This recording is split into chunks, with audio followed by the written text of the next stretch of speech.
See all these I've done already? All these clips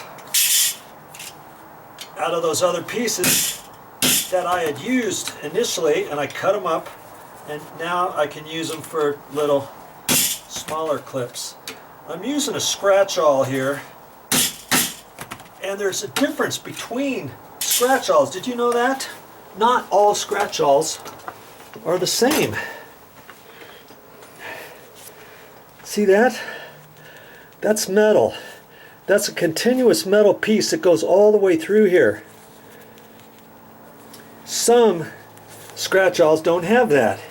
If you see just a wood head, obviously those are cheaper, and you might think, oh, what's the difference? Well, the first time I got a scratch-all, I got the one without this metal right here, and it was just a wood head, and after a while of tapping on it, it cracked and it fell apart, and it didn't last me as long as this one. This one happens to be a Stanley.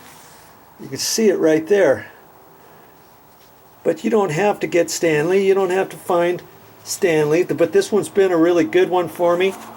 This tip has been sharp pretty much since day one, and I could sharpen that up with a stone or something, or a belt sander, and just kind of hold it at an angle and make the tip a lot sharper. It's not as sharp as it used to be, but it still does the trick.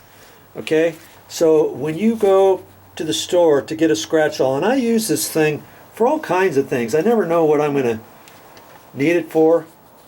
Spend a few extra dollars and get the good one. You won't regret it. There's your tip for the day.